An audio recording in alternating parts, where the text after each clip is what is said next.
This is going to be the biggest launch in Call of Duty history as far as content is concerned, and if they keep the momentum going, it's going to be the biggest Call of Duty ever released. And I'm not over-exaggerating here. Here are the maps being released on November 14th at launch with the game, okay?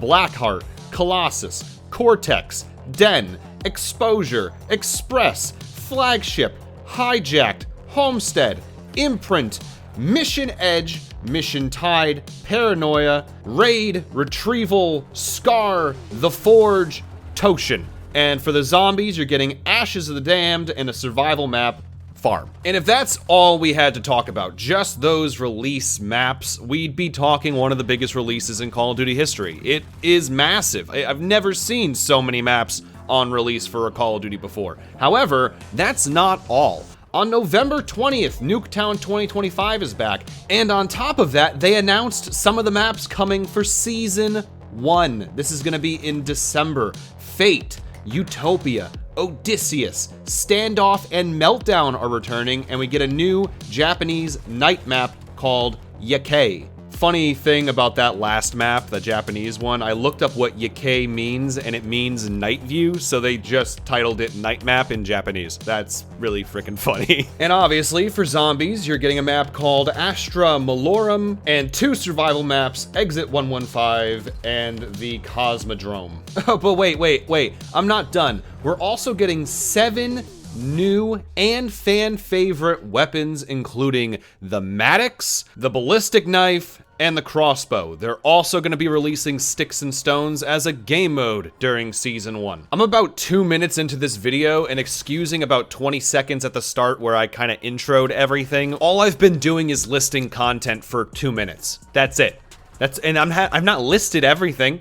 They've gone over some other stuff.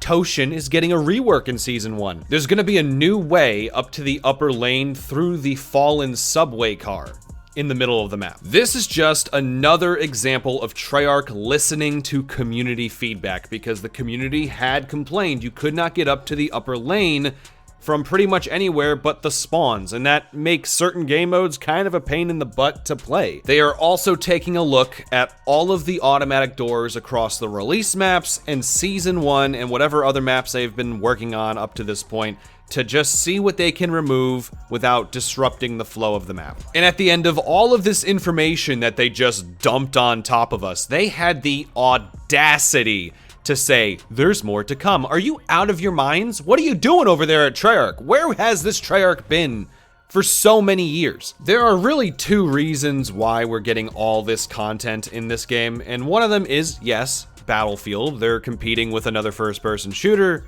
As I said, competition breeds great products, and this is very much proving that point. But also, as other creators have said, this is the end of this game engine. The next Modern Warfare game is going to be on a completely new engine, and they're not going to be reusing any of the assets from this current engine. So if you have stuff that's just been sitting on the back burner for years, get it out now, because it's not going to make it into the next one, because that's it. The new engine is coming out, and they're not transferring any of the assets. Anything they make for the next game or the next several games, brand new stuff. So if you have stuff you've been working on or have been kind of sitting on, it's time to put it out now, because it's not coming out later. So that's another big reason why this game is just going to be full of content. They're just going to try dumping everything they have left into this game, and I'm here for it. It took a second for the hype train to leave the station, but now we realize we're sitting on the fastest bullet train in the history of Call of Duty, because I have been getting more and more excited for Black Ops 7 faster and faster as days have gone on. The information that they are constantly telling us about this game, from dev talks to blog posts to Matt Schrontz just randomly tweeting stuff, it's so cool to see, again, all this communication and all of the content we're going to be able to enjoy on day 1 and then like no more than a month later. That's crazy. At this point, if you are an actual fan of Call of Duty, this should be the moment where you're like, you know what? I'm genuinely hyped for this game.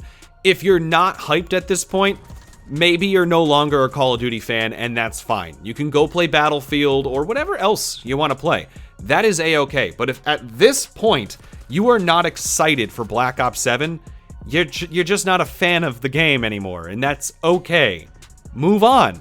It's fine. But as for me, I am so ready for Black Ops 7. I've said this over and over and over. I am a repeating record at this point. Give me Black Ops 7. I need it, okay?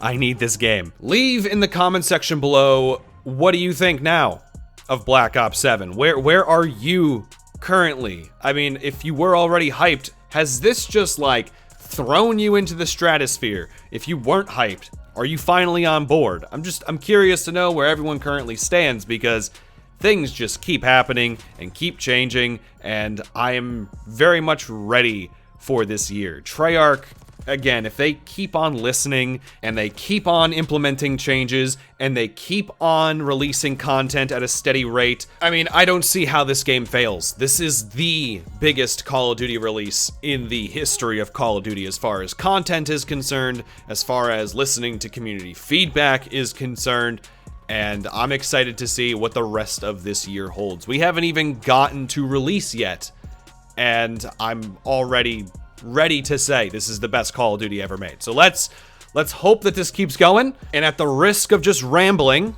I want to thank you all for watching. Rate, comment, and subscribe. And I will catch you all later.